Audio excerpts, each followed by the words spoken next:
All right, ladies and gentlemen.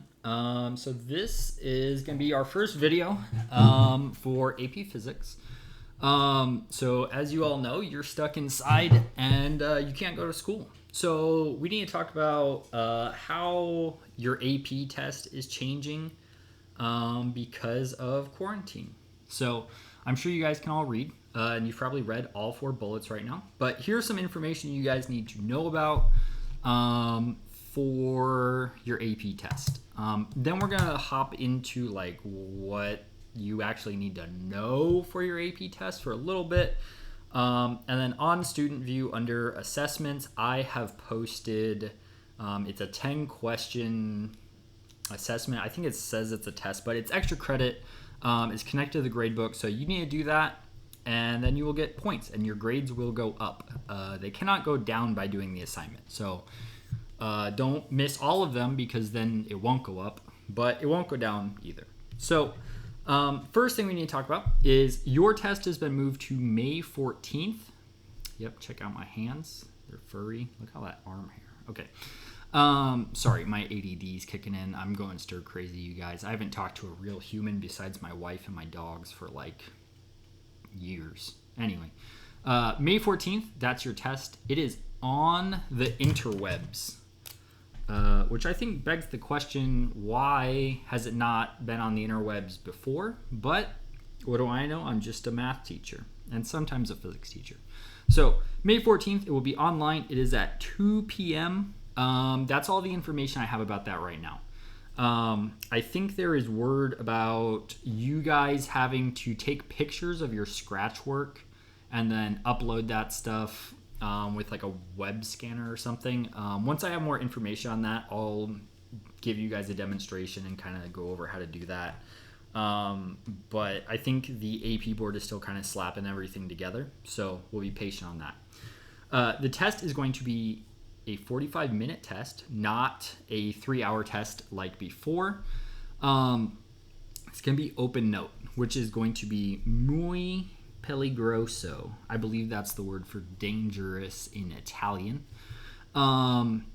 Because it's only 45 minutes. It's time. You can run out of time. If you spend 15 minutes looking in your notes for the answers, you just wasted 33% of the test not doing the test. So we need to be really careful with this. We need to make sure our notes are succinct and easy to access, and just trust that we know stuff. And now I know what you're all thinking. Mr. Barton, I'm perfect and I know everything about physics memorized perfectly because you're such a great teacher and I study diligently, and because of all this free time I've had with COVID-19, I've really cracked down on my physics and I know everything. But don't worry, I am still getting paid, and that means I'm still gonna make some of these videos to help us go over some ideas. In case, 1 or 2 of you may have forgotten like a little bit from, August. So here's that. Your 45-minute test, here's the part that you're not gonna like. It's FRQs only. There is no multiple guess anymore. That's, not the, easiest thing in the world, but c'est la vie. It's what we got to work with. Important for you guys. There is no electricity or circuits on the test. They have removed them from the test because they said, well, teachers ran out of teaching time because of the virus. We're cutting them off. You don't have to know that stuff anymore. I have forgot one. Nor waves. So we're not even going to learn waves. Waves aren't important because they're not on the AP test. So we're going to ex-nay those and get rid of them. Okay, so this is the information I have for you guys right now.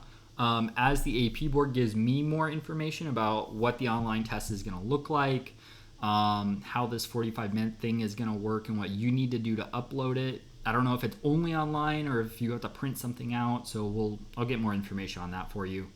We're going to work on making notes, like a cheat sheet of notes. I'm not going to give you 50 pages of notes because then you're going to get overwhelmed. We're going to try and narrow our notes down to 1 page, maybe front and back. And then we're not even going to talk about this stuff because it's not on the test anymore. So Let's go ahead and dive into some review. That way you guys can answer the other questions that are on your assignment. So we are going to talk today only about this kinematics section. Here, I posted this on Google Classroom, I believe, so you guys can look at this and see kind of what you're expected to know. It's broken down into, I guess, units or chapters, and then it has kind of the important ideas within each chapter. There's kinematics, forces, circular motion, and gravitation. This is kind of spinny stuff, kind of not. Of course, energy, momentum, torque and rotational motion, and then simple harmonic motion. So we're going to go over all this good stuff, not all at once. So today we're going to pretty much focus on the kinematics section, because that's what we got to start somewhere. Okay. So for kinematics, there are several things that we're going to talk about today. Mostly I'm going to go over the basic stuff with you guys.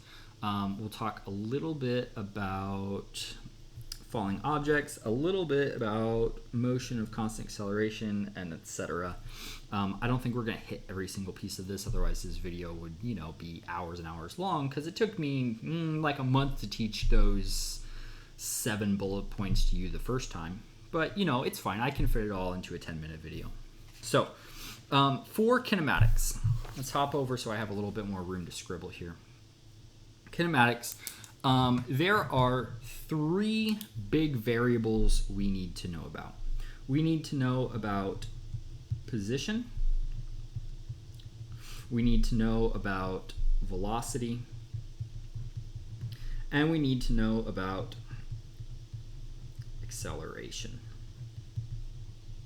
Okay, so position, this is where you are. It's your location in the universe. It's your coordinates. It's your ordered pair. It's where you at, dog. So position is where we're at. Usually we represent this with a variable x. It is a vector, and we're going to measure it in meters. Okay. Important equations you probably want to know about position. We have our position equation. The position equation is our final position is equal to our initial position plus our initial velocity times time plus 1/2 our acceleration times time squared. This squared gets forgotten a lot, so let's make sure we remember that. I think that this is the first equation on your equation sheet. Okay. Velocity is how fast you're going and the direction. Usually we represent it with a v. It is also a vector, and we measure it in meters per second. All things you know and you're comfortable with. Okay. Important equations for velocity. Really, there are 2 of them. The first one is going to be our general velocity equation. Velocity final equals velocity initial plus acceleration times time. Okay. The other important one that we need to know is a little less powerful but still important. We need to know the velocity average equation. And this one's easier. It's just the change in our position divided by how long it took to move that far. So these are the 2 equations we're really going to use for like 99% of our equations and problems for position, velocity, acceleration, pretty much all the kinematic stuff. Okay. Velocity, you might also need to know that this is the rate of change of position. And we'll move on to some graphs in a little bit. But for right now, all you really need to know is rate of change of position. This means if I'm going 5 meters per second, what that means is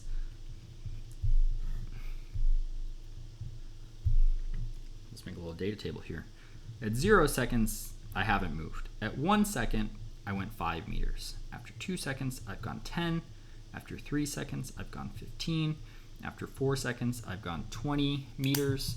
So every second, I'm going 5 meters. That's what velocity is telling us. It's how fast we're going. And of course, this is constant velocity because we're going the same amount every time. We're going the same speed the whole time. We're not speeding up or slowing down. Because these are equal intervals, you can tell that velocity is constant. Okay, acceleration is the last one we want to talk about. Acceleration is usually denoted with a lowercase a. Of course, it is a vector, which means the direction matters. So if it's going backwards, we'll usually make it negative. If it's going forwards, we'll generally make it positive. And then it is measured in meters per second squared. Or if you want to think about this a different way, we could say it is meters per second per second. So what this is telling us is if I am going 5 meters per second squared, when my time 0, 1, 2, 3, 4, my velocity now, see how our position is changing to a velocity, is going to be 0 meters per second, 5 meters per second, 10 meters per second, 15 meters per second, and 20 meters per second. Now my velocity is increasing. I'm speeding up. I'm going faster. I'm pressing down the gas in my car. I'm speeding up. Okay. So just like velocity is the rate of change of position, acceleration is the rate of change of velocity. And we can write that. Acceleration is the rate of change of velocity. Okay. There are just 2 more things I want to talk about in this video, and then you guys can go ahead and do your problems, get your points, and raise your grade. Okay. So the last 2 things I want to talk about for this video. Let's talk about how can we tell if we are speeding up or slowing down. So speeding up and slowing, whoops, that's not a G. Heck it, we'll do it live. Oh, I actually lied. We're going to talk about 3 more things. Okay, so speeding up. That means we're going faster, we're accelerating, we are going to move more every second. Okay, so the conditions that we need to look for speeding up.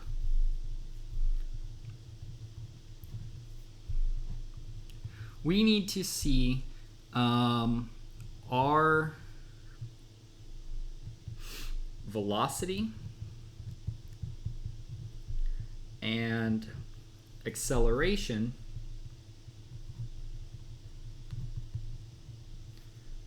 in the same direction. Okay, that's the question we need to ask ourselves. If yes, then we are speeding up. Okay, so what that would look like is if I tell you my velocity initially is 5 meters per second, and my acceleration is 1 meter per second squared. This would be speeding up because these are both positive. That means I'm going that direction and I'm speeding up in that direction also. Because they're in the same direction, this vector, my velocity vector, every second I'm going to add one of these little vectors onto it. So after 1 second, now it's going to be that long. After 2 seconds, now it's going to be that long. After 3 seconds, now it's going to be that long. So we're adding the acceleration to the velocity every second, and our velocity vector is getting longer, meaning the number is going up, which means we're speeding up. Okay. For slowing down, velocity and acceleration will be in opposite directions.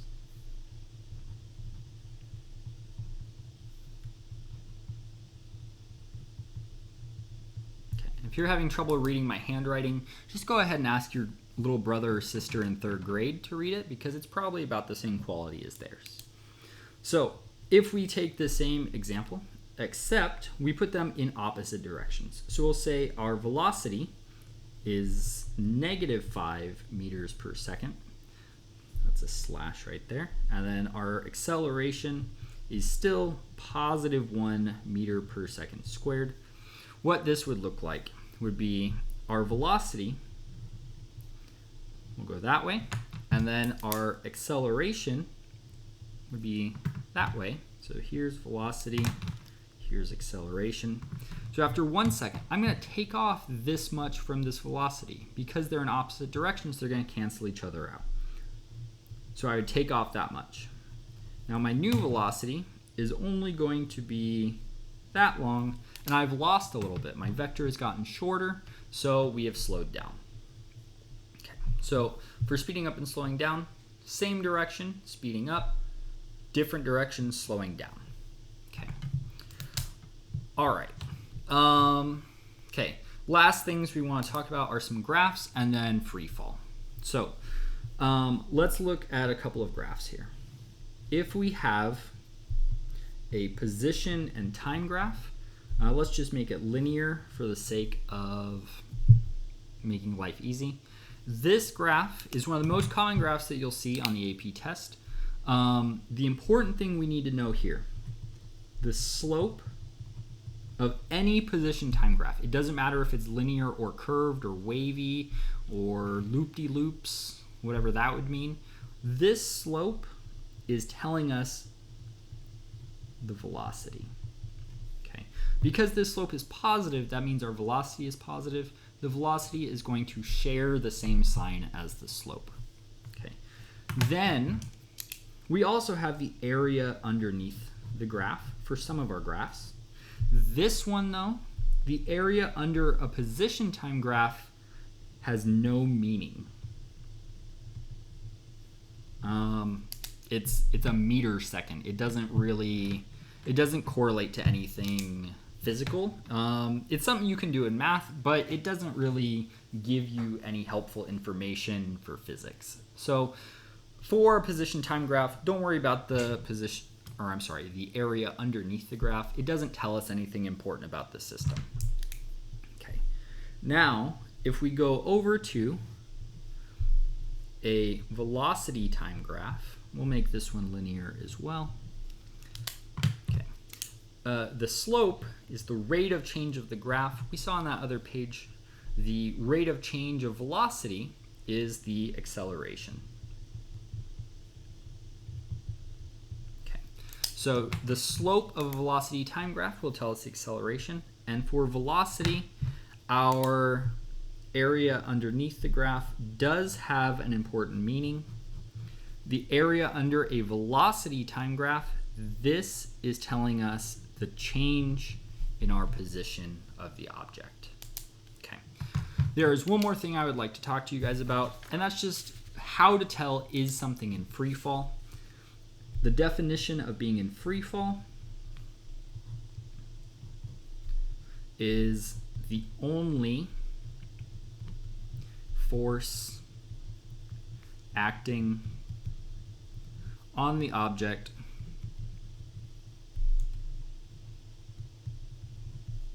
is, and then you can either skip ahead 5 seconds or guess, gravity. But you already knew that because you guys remember everything I teach you, and you're smart and you're hardworking and you love physics. Okay, so if you have questions, go ahead and text me. I'm going to contact a few of you because your grades look like doo-doo, and we'll get that taken care of. But I hope you like this. Make sure you hit the like button down here. I think there's a subscribe button somewhere over here. I think there's a bell icon. Make sure you click that. That way you can get notifications every time I upload a video.